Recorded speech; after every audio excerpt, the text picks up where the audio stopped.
I'm setting up my ovation for the knit binder, and I just want to point out that if you do buy a knit binder as against a woven binder, you will have to buy the alternate cover chain stitch table to be able to attach it to your machine. It won't work with the one that comes with your machine. So here we have the knit binder. You can see it's different to the others, and it stands up and it has this wavy bit at the end which helps to hold the fabric. I'm set up for cover stitch. I'm using chain needles 1 and 3. I'm working with a knit, as I said, that's why I'm using the knit binder, but I'm actually not going to use the differential feed. It doesn't work for me, and I think it's self-explanatory. It doesn't need to move on one side and not the other.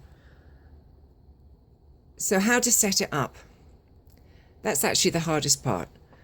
So I've used my screws and I've attached it to the machine bed.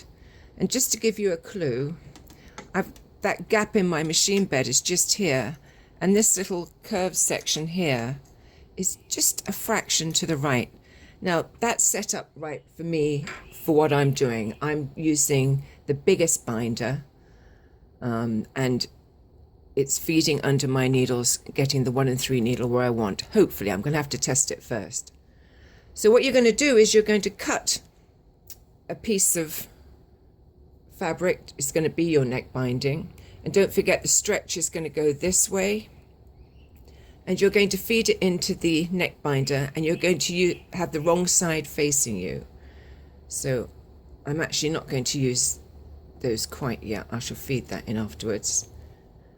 But I'm going to feed this into the binder.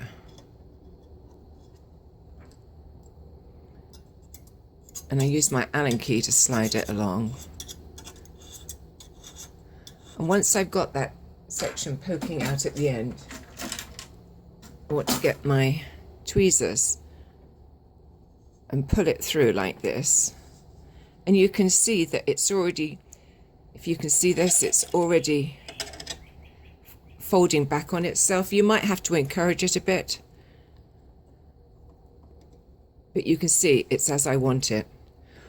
I should also mention that the piece of fabric I used is way longer than the neck, and the reason for that is I'm going to test it out, set it up, and then I'm going to add my neck in.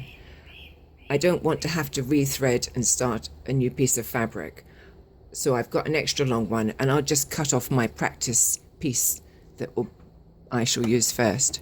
So you lift the foot and you slide the binding under it. So the first thing I'm going to test is whether the stitches are actually going where I want them. I just want to finish off threading this into the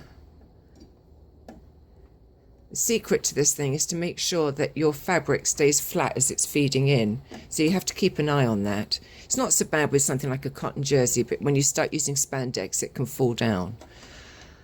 So I'm going to put my foot down. Well, my foot is down, that's good.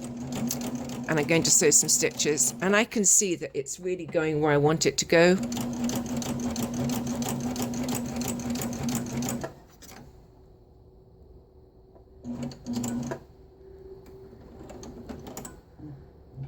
But actually my needle's come unthreaded, so I'll rethread that and come back to you.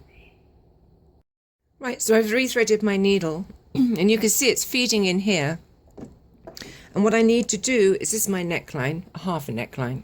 What I need to do is to thread this or feed this fabric in just in this area here. You can see there's a slight hollow there, and that's all you do. You just feed it in. It really looks after itself.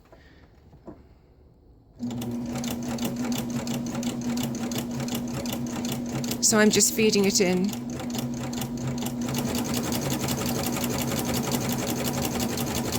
Keeping an eye on this, making sure it's not falling down. So I'm holding the fabric with my right hand and feeding with my left.